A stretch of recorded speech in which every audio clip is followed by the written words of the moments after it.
Hope you're all doing well. Look, lovely. Well, it's not lovely necessarily, but you know, compared to dreadlocks, it's a lot better. Okay. So, hello. I did have a plan here, believe it or not. Right. So the time of recording is probably about 11 o'clock at night on the 17th of April 2016. Introduction. Good evening, afternoon or morning to you. Trigger warning, and I'm going to wing it. It says winging it. If you're easily offended, you could probably find something offensive here. I find it highly doubtful, but seeing as offence is a subjective thing, I don't know. So if you desire a trigger warning, you've been warned. Anyway, look, a painting that I did for you. Right, a painting. I'm not a painter. For those that remember, GLNF, or Good Little Nutters Fremily, has 2 appeals running at the moment. The first is a monetary donations appeal, and that's on GoFundMe, the link for which will be posted with this video, so will all the necessary links in case I forget to mention that. The second appeal is a cashless appeal, which I jokingly called Keep Your Dosh, or Keep Your Money for those that don't know, in my initial notes, and well, it kind of stuck, so that's what it is. Both of these appeals can be found on GLNF's Facebook page. However, the Keep Your Dosh appeal is somewhat homeless at the moment. In brief, the Keep Your Dosh appeal is about raising awareness through creative expression. If you are a survivor, no matter what your story is, GLNF is looking for submissions of creative expression. This can take any medium, the theme being my journey so far through mental health. The original video will be linked, as I said. In that video, I explained that I needed to put my money where my mouth was, and produce a submission of my own with exploratory notes and video presentation. Ta-da. I gave myself 14 days. This wasn't the best time frame and expired on April the 1st. In my defence, I had forgotten to account for quite a few time constraints. However, it is now complete and ready to present. As promised, I made the notes through the creative process and produced a pencil sketch of what I was hoping to achieve in the acrylics. The notes regarding planning are from the sketching process, followed by a brief musing, then some conclusions upon completion. I hope that some may enjoy the fruits of my labours. And here's my notes, which I promised I'd read to you. So here we go. Sketch exploration. Where is the sketch?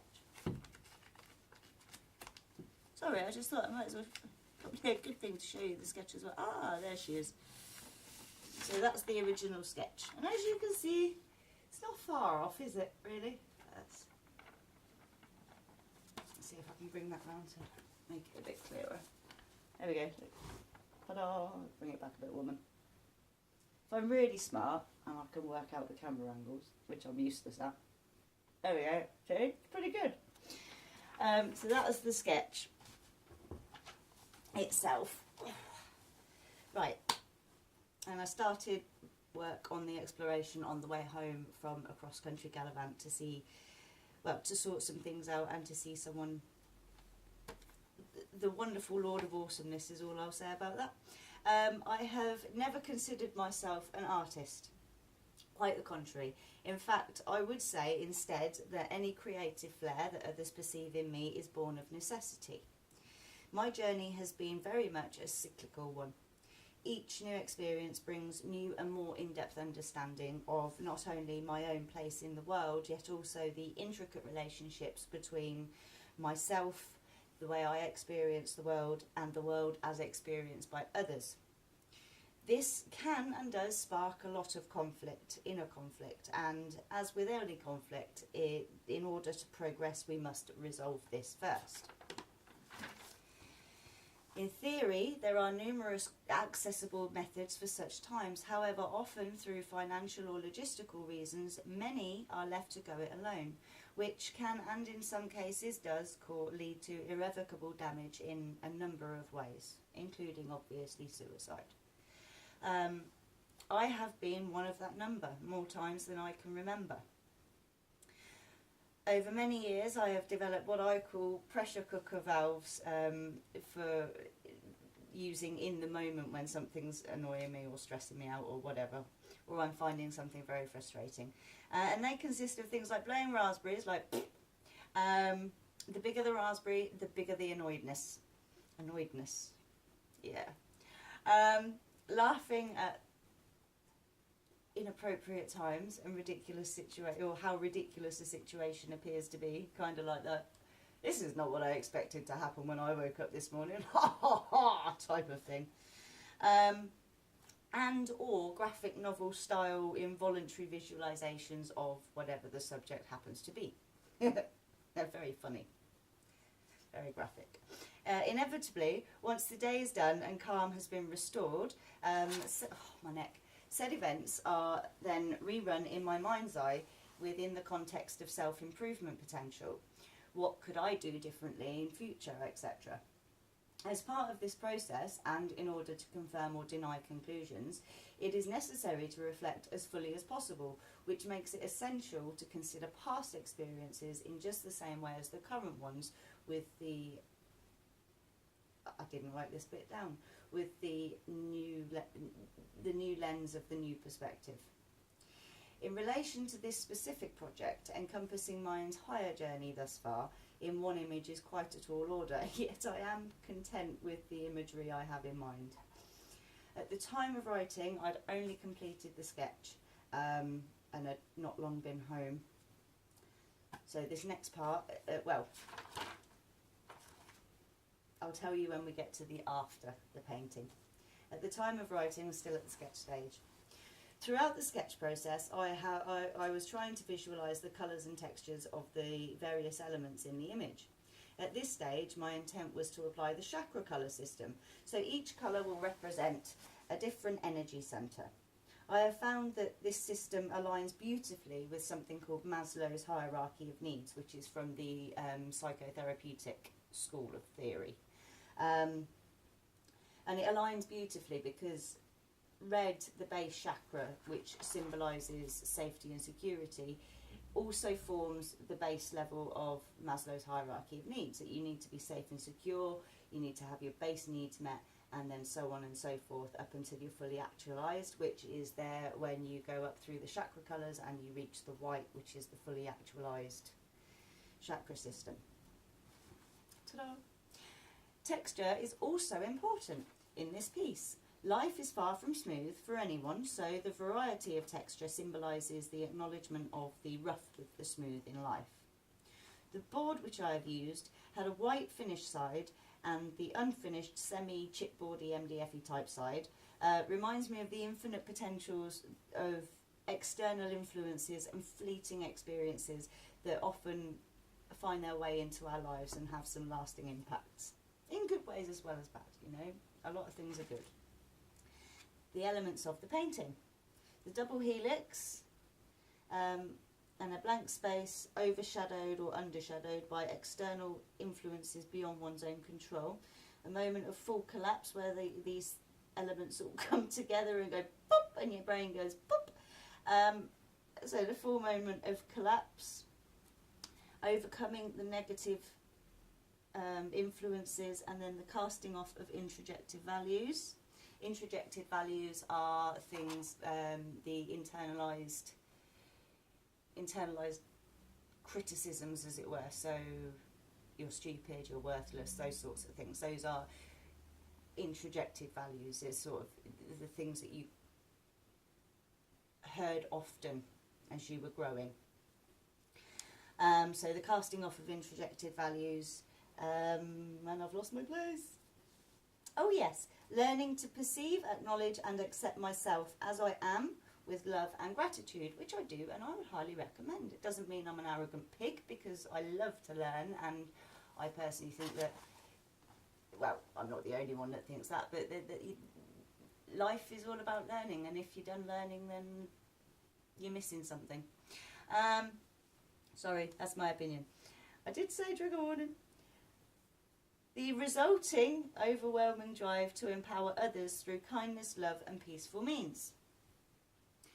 Returning to the colour scheme, there are precisely, at this point, 22 hours and 39 minutes to translate this sketch into a textured acrylic painting. This is well and truly outside of my comfort zone. I accept that I am highly likely to miss my self-imposed deadline.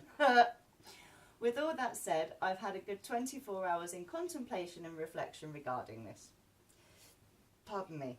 To meet the terms of the challenge, it is essential to apply colour to the painting in congruence with the story it portrays.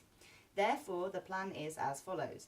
Helix, the first half and half, will start with orange, yellow and green, and then blue, purple and mauve. So we have the blue here into purple and mauve, and then into red, so it travels up the chakra system.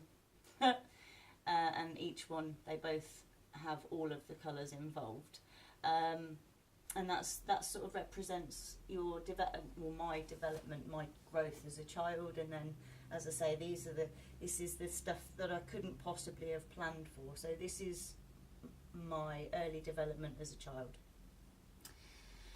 because we all go through these processes and round and round in circles endlessly until we figure out who we are, don't we? Some of us never do, and that's really sad. Right, where was I? With all that said, 24 hours to meet the terms of the challenges. It is Helix. The swoop is light into deep red, which is the intense situations, as I say, that can't be planned for, the external influences, the rug being pulled out from under your feet, as it were. The impact burst, which is the colours, the two impact bursts, are to have the Helix colours, so orange, yellow, green, blue, purple, mauve and red. Red's the bottom one, I've missed that, that's clever. And the lotus, which Brave Sir Knight called that as a lotus. He said to me, I said, oh, it looks like a leaf of some kind.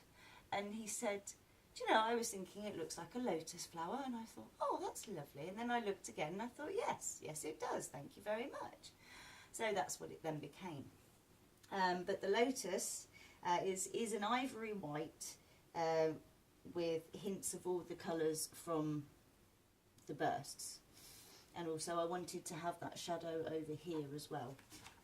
But I'll explain that in a minute. Shut up, woman. The shading, the combination of all the colours, dark and intense toward, I feel like a weather lady, dark and intense toward the low centre of edge of the image, blending into lighter colours and through the pastel through pastels and blending all of the different chakra colours, and blending in white and off-white to more lighter towards the edges. Sorry. The drops. These are the introjective values, and they were to be black with coloured trails representing the various introjective values falling away after my brain go pop. Brain go pop. Texture. Yes, I do talk like this all the time. This is, when I wrote this is a head scratcher. Conclusions, plaster added to the paint, texture applied with tools as imagery forms. So brush marks, sponges, prints, whatever. And that was for this piece here to show, as I say, the rough with the smooth of life. Musings, 19 hours and 21 minutes remaining. We have a huge recycling pile. I love the rustic theme that's developing with GLNF. We live by some simple principles, including adapt, improvise, overcome, and there is no such thing as a problem, only a challenge which is yet to be met. Ergo, therefore, improvising recycled tools is the perfect option and most fun. Yay! And then at 19 hours and 18 minutes, it was time to stop and have a break and have some pancakes and write a little list. And yeah, so there we go. That was the process itself. The conclusions, which I wrote on the 13th of April. I am content with my efforts, I must say I am. Having reviewed my previous notes, it appears that I have stayed relatively true to the original plan. I've even managed to initial and date with the year the painting with a fine brush. Woohoo! Yeah, I'm not an artist, so I'm really chuffed. The final piece represents my journey quite well. I have truly enjoyed the challenge, and although I could have remembered school holidays, cross-country gallivants, and given myself a slightly longer deadline, 10 days isn't too bad considering all the unplanned rearranging. Having taken a good few hours to come down from the natural high of creating something that one feels is complete. Nothing is ever complete. There are imperfections, as there are in life, recalling the Japanese concept of kintsukuroi, which is something that is more beautiful for having been broken and mended with gold. And it's something like a plate or a cup or something every day that gets broken and is plain and boring and then is repaired with gold and is therefore more beautiful because it was broken and mended. So kintsukuroi. And another one, a phrase that I keep in mind is perfection is found within its imperfections. I don't actually have a source for that one. It may be the result of my own musings, but I honestly don't know. It's just been floating around for years. I must admit, I've just said this, I have impressed myself quite a bit with this project. I found myself drawn back just to look at the painting. Clearly this was going to be very evocative for me. I felt very anxious that I may end up creating something which provoked negative emotions, yet this is not the case. I'm genuinely surprised and content with this project. I hope it evokes similar responses to those that see it. I also hope it goes to a good home and that the presentation that was the overall goal in the first place attracts and inspires some more fellow good little nutters to our cause. Little ripples of positive change for a world of brighter tomorrows.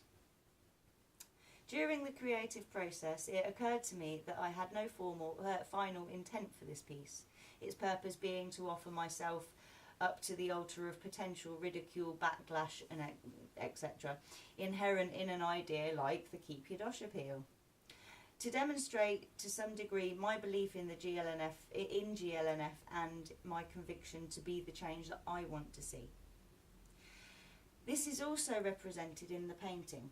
I wish to encourage others to realise how much they have to offer within themselves, in part by sharing my perspective, experiences and learning. Sorry, I've read that wrong. By sharing my perspectives, experiences and learning. The pale white is the creative expression of those motives. White is to share what I know, empower others and to do the same, empower others to do the same, and most importantly, effect real progress through research and development for others. In turn, such improvements could have a domino effect beyond GLNF and the wellness arena, and into broader areas. For example, changes in the way early intervention policies and practices are developed and implemented. It's a possibility. Ta-da! So, now that I've put my money where my mouth is, I sincerely hope that there are some fellow good little nutters that will be more inclined to join us. At this point, GLNF is moving towards a charitable status. To achieve this, there needs to be a board of trustees. That's about all I can confidently say at this point until I've sought some more professional advice. However, things are able to move quite swiftly once a team has been established. If you wish to take part in either the Keep Your Dosh appeal, or you wish to know more about potential board membership, or you'd just like more information on general involvement with GLNF, please feel free to get in touch. We are, as before, on Facebook and Twitter and can be contacted via public or private message. I also decided to review and take notes on the previous videos. I was worried that I may be repeating myself or just not making sense in general. Turns out they're fairly consistent, so that's a good thing. With all that said, now that this presentation is complete, yay, next priority for videos, as in the next theme of the next video, is the next portion, that's a lot of nexts, of the discussions tale, or bedtime tales for Lisa. Following this new experience, I'm quite relishing the idea of continuing with those. Meanwhile, take care and please play nice.